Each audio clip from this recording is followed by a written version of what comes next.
It's been a while since my last collection video. However, this time I would like to try a mini collection video format similar to what I did on my other channel. We'll start with the main 5 engines and see where this goes from there, starting with Thomas and by extension Timothy and the LBSCR E2's. Meanwhile, the rest of my models in my collection will be an audience backdrop for this video. First up is my TV series Thomas.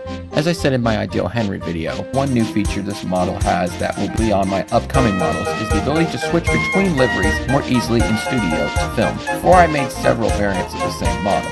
However, this new feature allows me to put all the features into one model by turning the transparency up and down on certain parts until I need them and editing them with a fade transition. The same applies to this model.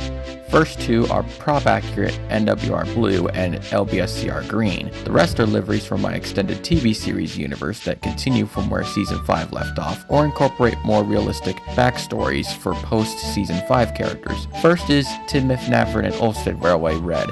This livery is not canon, because my ideal TV series Thomas was built in 1944 and painted in wartime black.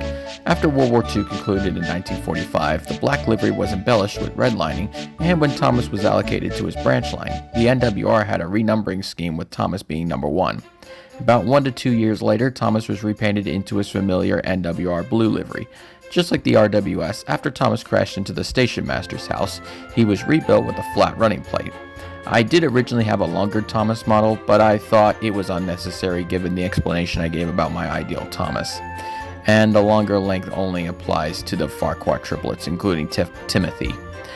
Next up is my RWS Thomas. First off is a variant based on Wilbert's model. Moving on to the canon variants with some AU liveries thrown in. We have a full-on E2 Thomas, the 1920s rebuild, the 1960s rebuild with the flat running plate and wider cab, the TV series style livery of the 1980s, and finally his current livery. Next is my All Engines Go model of Thomas, Stuart Raid Path Thomas, and Ginty Thomas. Next is my original AU of Thomas as an LBSCR A1 or A1X Terrier. This is no longer a thing. First is Thomas in LBSCR Improved Engine Green and a joke livery called NWR Improved Engine Red. Next is my ideal Thomas. When he was first built in 1945, he had NWR letters with the number 16. Skipping ahead to the 1950s, he gained the number 1 and British Rail's early crest. And finally, he gained the NWR's new crest during the 1970s.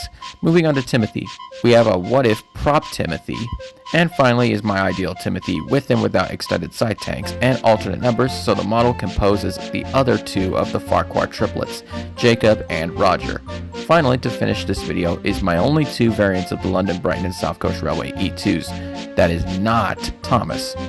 First is number 100 in LBSCR Marshomber, and finally number 105 also in Marshomber, although since making this model I've since learned that number 105 never carried this livery and instead carried black instead. Next time I will cover Edward.